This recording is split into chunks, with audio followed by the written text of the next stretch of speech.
English রুটসের part 3 ভিডিওতে সবাইকে আমি স্বাগত জানাচ্ছি। আজকে পার্ট 3 তে আমি আপনাদের জন্য নিয়ে এসেছি বেসিক সেন্টেন্স স্ট্রাকচার। আমি গত ২ টা পার্টে ১ম পার্টে আলোচনা করেছিলাম যে আসলে সেন্টেন্সটা কিভাবে কাজ করে, সেন্টেন্সের আসলে ক্যারেক্টারিস্টিক্স এবং সেন্টেন্সের কি, কি দিয়ে গঠিত সেন্টেন্স এটা ১ম পার্টে আলোচনা করেছিলাম এবং ২য় পার্টে আমি আলোচনা করেছিলাম যে এলিমেন্ট অফ দ্য সেন্টেন্সেস অর্থাৎ সেন্টেন্সের আসলে গুরুত্বপূর্ণ উপাদানগুলো কি, কি? আজকে আমি নিয়ে আসলাম একটা সেন্টেন্সের মধ্যে আসলে বেসিক যে স্ট্রাকচার থাকা প্রয়োজন সেই বেসিকটা আসলে কি? একটা সেন্টেন্সে কোন, কোন জিনিসগুলো খুব ইম্পর্টেন্ট, ঠিক আছে? পূর্ববর্তী ২ টা ভিডিও যদি আপনারা দেখে নেন আমি এখানে দিয়ে দিব। তাহলে আপনাদের জন্য জিনিসটা ইজি হবে। আমি কমেন্টেও দিয়ে দিব এবং হচ্ছে ডেসক্রিপশন বক্সে দিয়ে দিব। ফেসবুকেও আমি প্রোভাইড করে দিব। আপনারা ভিডিওটা দেখে নিবেন। তাহলে আমি আলোচনা শুরু করি আজকে যে ডিরেক্টলি বেসিক সেন্টেন্স স্ট্রাকচারস। এখন আমি প্রথমত একটু বলে নেই যে আগের সেকেন্ড ভিডিওতে আমি স্পেশালি এখানে বলেছিলাম সবার সুবিধার্থে যে আমি একটা সেন্টেন্স থেকে কিভাবে সাবজেক্ট চিনবো, আমি একটা সেন্টেন্স থেকে কিভাবে ভার্ব চিনবো এবং একটা সেন্টেন্স থেকে আমি কিভাবে অবজেক্ট চিনবো। ভিডিওগুলো আসলে ইন্টার কানেক্টেড, যেহেতু পার্ট বাই পার্ট আসবে সেক্ষেত্রে পার্ট 1 আর 2 দেখে নেওয়াটা বেটার। তাহলে আশা করি খুব ইজি হবে আপনাদের জন্য। ওকে, তাহলে সাবজেক্ট ভার্ব এবং অবজেক্ট। এখন খেয়াল করতে হবে যে সেন্টেন্সের প্রথমত একটা মানে সব থেকে বেসিক কনসেপ্টই বা আমরা সব থেকে বেশি সেন্টেন্সটা যেটার সাথে ইউজ টু বা যে সকল সেন্টেন্স গুলো আমরা বেশি ব্যবহার করি তার মধ্যে অন্যতম হচ্ছে এই প্রথম স্ট্রাকচারটা, সেটা কি? সাবজেক্ট প্লাস ভার্ব প্লাস কি অবজেক্ট। এখন এখানে কি হিটা কি? হিটা হচ্ছে সাবজেক্ট, তাই না? তারপর হচ্ছে সাবজেক্টের পরে ডিরেক্টলি এই লাইকসটা অবশ্যই কি ভার্বের প্রেজেন্ট ফর্ম, তাই না? তাহলে এটা প্রেজেন্ট ইনডিফিনিট টেন্স। এবং এই যে কাচ্চি, এই যে কাচ্চি কাচ্চি বললাম কাচ্চি, তাহলে খেয়াল করেন আমি হি লাইকস কাচ্চি, সে কি পছন্দ করে? আমি বলেছিলাম যদি কি দিয়ে প্রশ্ন করলে উত্তর পাওয়া যায় সেটা কি অবজেক্ট হয়।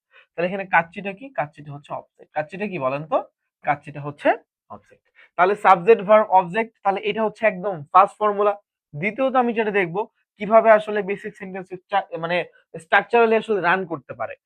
দ্বিতীয়ত দেখবো সাবজেক্ট, তারপর হচ্ছে ভার্ব, তারপরে কি অ্যাডভার্ব। সাবজেক্টের পরে ভার্বের পরে কি অ্যাডভার্ব।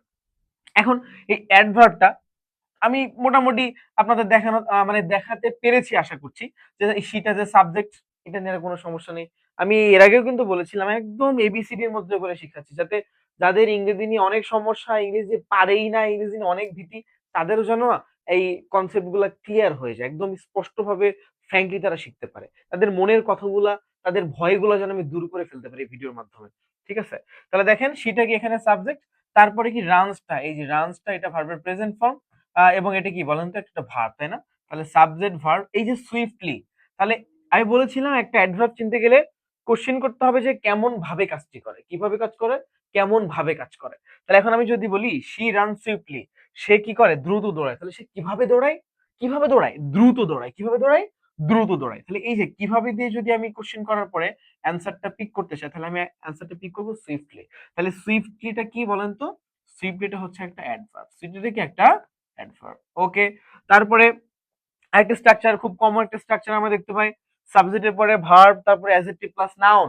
ওকে, এবং এই যে আমার সম্পর্ক নাউনের সাথে অ্যাডজেক্টিভের সম্পর্ক, আবার অ্যাডজেক্টিভের সাথে নাউনের সম্পর্ক, যখন আমরা মডিফায়ারের পার্ট নিয়ে আলোচনা করব তখন আমরা এই জিনিসগুলো দেখাবো যে নাউনের সাথে অ্যাডজেক্টিভের সম্পর্ক এবং অ্যাডজেক্টিভের সাথে নাউনের সম্পর্ক আসলে কেমন, আসলে কে কাকে কিভাবে মডিফাই করে, প্রি মডিফাই করে নাকি পোস্ট মডিফাই করে নাকি কোন কোন জায়গাগুলো, এগুলো আপনারা ওয়েট করেন, পার্ট বাই পার্ট ভিডিওগুলো আসলে থাকবে তখন আপনারা দেখবেন, এগুলো মডিফায়ার পার্ট নিয়ে আলোচনা করবো। ঠিক আছে, তাহলে এখানে সাবজেক্ট ভার্ব তারপর অ্যাডজেক্টিভ প্লাস কি নাউন, তাই না?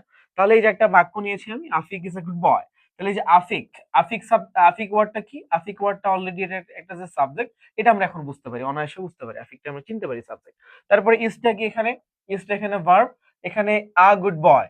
তাহলে এখানে খেয়াল করেন তো, এখানে খেয়াল করেন বয়টা কি? বয়টা কি নাউন না? বয়টা কি নাউন। তাহলে নাউনের আগে কি বসতেছে? একটা অ্যাডজেক্টিভ বসতেছে গুড। গুডটা কি একটা অ্যাডজেক্টিভ। এখন গুডটা অ্যাডজেক্টিভ, এটা যদি একদম বেসিক থেকে সেন্টেন্স থেকে আমি শিখেছিলাম কিভাবে কোশ্চেন করতে হবে কেমন দিয়ে। তাহলে এখানে কি দিয়ে কোশ্চেন করব? কেমন। তাহলে আফিক ইজ এ গুড বয়, তাহলে আফিক কেমন, কেমন বয় বা কেমন ছেলে, ভালো ছেলে। তাহলে কেমন দিয়ে যদি কোশ্চেন করলাম উত্তর পাওয়া যাচ্ছে। তাহলে যে গুড, তাহলে গুডটা কি? গুডটা কি অ্যাডজেক্টিভ, যদিও পার্টস পিসেস আমি এর পরের পার্টগুলোতে আমি আলোচনা করবো আস্তে ধীরে যে কিভাবে নাউন চিনি আমরা, কিভাবে প্রোনাউন চিনি, কিভাবে অ্যাডজেক্টিভ চিনি, কিভাবে অ্যাডভার্ব কাজ করে, এই জিনিসগুলো নিয়ে আমি ক্রমান্বয়ে আসবো। কিন্তু আমি যেহেতু আপাতত বেসিক সেন্টেন্স স্ট্রাকচারে আছি, তো সেন্টেন্স থেকে আমরা পার্টস অফ স্পিচ না জেনেও মোটামুটি ভাবে কিভাবে এই পার্টস অফ স্পিচ গুলো চিনতে পারি, যেমন কিভাবে অ্যাডজেক্টিভ চিনতে পারি, কিভাবে নাউন চিনতে পারি, এই ব্যাপারগুলো নিয়ে কিন্তু আমি আলাপ করার চেষ্টা করছি, কিভাবে অ্যাডভার্ব চিনতে পারি, গত পার্ট গুলোতে আমি আলোচনা করার চেষ্টা করেছি। এরপরে লাস্টে আরেকটা আমরা পার্ট দেখতে পাই, সাবজেক্টের পরে ভার্ব, তারপরে কি এক্সটেনশন, এক্সটেনশন পার্টটা ফ্রেজ হিসেবে কাজ করে।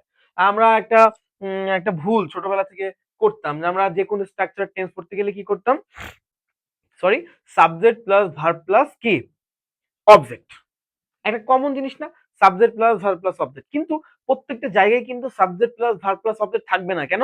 সবটার স্ট্রাকচার সেম না। যেমন এখানে প্রথমত subject plus verb plus object দেখেছি, কখনো কখনো সাবজেক্টের পরে ভার্বের পরে অ্যাডভার্ব থাকতে পারে, কখনো কখনো সাবজেক্টের পরে ভার্বের পরে অ্যাডজেক্টিভ নাউনের সম্পর্ক থাকতে পারে। কিন্তু আমরা এই যে নরমালি সব জায়গাতে অবজেক্ট বসা অভ্যস্ত, তো আমরা এটা আর করবো না, আমরা ডিরেক্টলি কি করবো, subject plus verb plus extension. Extension মানে অতিরিক্ত অংশ, সেটা যেভাবে থাকুক কেন। এখন এই যে এক্সটেনশনটা, এই এক্সটেনশনটা ফ্রেজ হিসেবে বসতে পারে। এক্সটেনশনটা কি হিসেবে বসতে পারে? ফ্রেজ হিসেবে বসতে পারে। নরমালি একটু বলে দিই, পরবর্তী পার্টে আমি আলোচনা করব ফ্রেজ কি, বাট আমি আপাতত একটু বলে দিচ্ছি। ফ্রেজ মানে শব্দগুচ্ছ, একের অধিক শব্দ একত্রে বসবে, যার ভিতরে কোনো কি বসবে না, সাবজেক্ট থাকবে না, যার মধ্যে কোনো ধরনের ফাইনাইট ভার্ব থাকবে না, একটা গ্রুপ অফ ওয়ার্ড থাকবে, এবং কি থাকবে, ভার্ব এবং সাবজেক্টের অধীনের বাইরে থাকবে, তাহলে সেটাকে আমি কি বলতে পারবো, একটা ফ্রেজ বলতে পারবো। আচ্ছা, তাহলে এখানে সাবজেক্ট প্লাস ভার্বের পরে ফ্রেজ কিভাবে বসতেছে, দ্য বার্ড, এটা হচ্ছে কি আনডাউটেডলি একটা সাবজেক্ট। দ্য বার্ডটা কি বলেন তো, একটা সাবজেক্ট। তারপরে দেখেন তো এখানে কি বলতেছে, ফ্লাইজ, ফ্লাইজটা কি, এখানে ফ্লাইজ হচ্ছে ভার্ব, ফ্লাইজটা কি ভার্ব, এখানে ভার্বের প্রেজেন্ট ফর্ম। তারপরে ইন দ্য স্কাই, এই যে ইন থেকে স্কাই পর্যন্ত, ইন থেকে কি পর্যন্ত, স্কাই পর্যন্ত, এর মধ্যে কি কোনো ধরনের সাবজেক্ট আছে? এর মধ্যে কোনো ধরনের সাবজেক্ট কি, সাবজেক্ট নাই।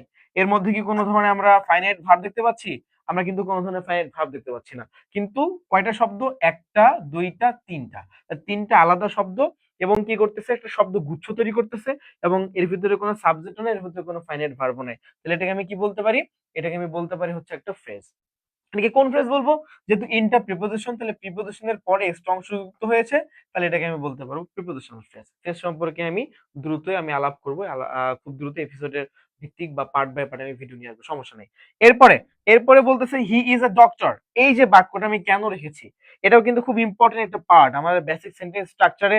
এই স্ট্রাকচারটা না করলে কিন্তু, না শিখলেই কিন্তু নয়। যেমন কি, হি ইজ আ ডক্টর, তাই না? তাহলে হিটা এখানে কি, হিটা আমি জানি, হিটা হচ্ছে এখানে সাবজেক্ট, হিটা কি বলেন তো, হিটা হচ্ছে এখানে সাবজেক্ট। তারপরে ইজটা কি, ইজটা হচ্ছে এখানে ভার্ব। তাহলে এ ডক্টর, তাই না, এ আর কি ডক্টর, তাহলে এই যে ডক্টরটা কি এখানে অবজেক্ট, ডক্টরটা কি অবজেক্ট, এই জিনিসটা একটু খেয়াল করতে হবে। আমি বলে দিই, ডক্টরটা কিন্তু অবজেক্ট না। এই যে হি সম্পর্কে বলতেছে, হি, হি ইজ কি বলেন তো, ডক্টর। তাহলে যে হি আর ডক্টর, হি আর ডক্টর কি দুই জিনিসটাই কিন্তু সেম, যেটাই হি সেটাই ডক্টর, যেটাই ডক্টর সেটাই হি। তাহলে এই হিটা কি করতেছে, এই হি ডক্টর, এই হি সম্পর্কে ডক্টর যে বলা হচ্ছে বা অতিরিক্ত তথ্য দেওয়া হচ্ছে, এটাকে ইংরেজিতে বলা হয় কমপ্লিমেন্ট। কি বলা হয়, কমপ্লিমেন্ট, ভালো মতো খেয়াল করতে হবে, কমপ্লিমেন্ট, এটাকে ইংরেজিতে কি বলা হয়, কমপ্লিমেন্ট। অতিরিক্ত তথ্য দিচ্ছে এবং তার সম্পর্কে একটা কোনো কিছু বলতেছে, ব্যক্ত করতেছে, ঠিক আছে? তাহলে এটা একটা কমপ্লিমেন্ট, মনে রাখতে হবে। এই যখন আমি কোনো সাবজেক্টের সাথে কমপ্লিমেন্টের সম্পর্ক দেখব, এবং ওই জায়গাতে যে ভার্বটা থাকবে, সেই ভার্বটাকে আমি আবার তখন বলবো লিঙ্কিং ভার্ব। কি বলবো, ওইটাকে আমি কি বলবো, লিঙ্কিং ভার্ব। ওটাকে আমি কি বলবো, লিঙ্কিং ভার্ব। কেন, হি এর সাথে ডক্টরের মধ্যে একটা সম্পর্ক, একটা কম্বিনেশন, একটা লিঙ্ক করে দিচ্ছে, সেটাকে আমি কি বলবো, একটা লিঙ্কিং ভার্ব বলবো, ঠিক আছে? So he is a doctor, he is an engineer, এরকম বিভিন্ন টাইপ যখন আমরা দেখি, তখন এটা কিন্তু সাবজেক্ট, তারপরে ভার্ব প্লাস অবজেক্টের কোনো কাতারে যায় না, এটা লিঙ্কিং ভার্বের আওতায় চলে আসে, ঠিক আছে? ওকে, এর পরের পার্টে মানে এই এই ভিডিওর ভিতরে আরেকটা টপিক সম্পর্কে আলোচনা করা উচিত, নইলে কিন্তু আসলে এই যে বেসিক সেন্টেন্স স্ট্রাকচার, এই জিনিসটা আসলে ফুলফিল হয় না। এটা এর খুবই বেসিক এবং খুবই কোর একটা জিনিস, অনেকে এই সম্পর্কে অবগত আছে, বাট যারা অবগত নাই তাদের জন্য, প্লাস আমি এই জিনিসটা দেখাতে চাচ্ছি সবার জন্যই, ঠিক আছে? সেটা কি, সেটা হচ্ছে সাবজেক্ট আর প্রেডিকেট। একটা বাক্যের ভিতরে কোনটা সাবজেক্ট আর কোনটা প্রেডিকেট। সাবজেক্ট, এই যেটা সাবজেক্ট, এটাকে বাংলায় বলা হয় উদ্দেশ্য, এটাকে বাংলায় কি বলা হয়, উদ্দেশ্য। আর প্রেডিকেট কে বলা হয় বিধেয়। সো বাংলায় যদি বুঝতে সমস্যা হয়, বাংলায় বোঝানোর দরকার নাই, একটা জিনিস মনে রাখতে হবে, একটা বাক্যের ভিতরে সাবজেক্ট কি, আগে বলেছিলাম, কি করে, কে কাজটা করে, কে কাজটা করে, কর্তা। তাহলে সাবজেক্ট কি নরমাল আমরা জানি, কিন্তু এই যে সাবজেক্টের পরের অংশ ভার্ব থেকে শুরু করে পুরাটা, আবারও বলছি, সাবজেক্টের পরে ভার্ব থেকে শুরু করে বাক্যের যত বড় অংশ থাকুক না কেন, এই পুরো অংশটাকে বলা হয় প্রেডিকেট। পুরো অংশটাকে কি বলা হয়? প্রেডিকেট। মনে থাকবে তো? তাহলে কোনটা সাবজেক্ট কোনটা প্রেডিকেট? সাবজেক্ট তো নরমালি জানি, আর প্রেডিকেটটা কি? অর্থাৎ সাবজেক্ট সম্পর্কে যা কিছু বলা হয়, সাবজেক্ট সম্পর্কে আমি যা কিছু বলবো, সাবজেক্টের পরে ভার্ব, ভার্বের পরে অবজেক্ট, অবজেক্ট অথবা কি কোনো হচ্ছে ফ্রেজ বা কোনো এক্সটেন্ডেড অংশ যেটাই থাকুক না কেন, সাবজেক্টের পরে যে অতিরিক্ত অংশ সেটাকে আমি কি বলবো? প্রেডিকেট বলবো। আশা করি বেসিক সেন্টেন্স, এটা একদম বেসিক, আমি বারবার করে বলছি, একদম বেসিক থেকে আমি শুরু করেছি আপনাদের সুবিধার জন্য। আশা করি আপনারা বুঝতে পেরেছেন। যদি বুঝতে সমস্যা হয় তাহলে পূর্ববর্তী ভিডিওগুলোর সাথে আপনারা লিঙ্ক করে দেখেন। পার্ট 1, 2, 3 শেষ করলাম। পরবর্তী পার্টে আমি আবার আলোচনা করব। ততদিন পর্যন্ত সবাই ভালো থাকেন, সুস্থ থাকেন। আল্লাহ হাফেজ।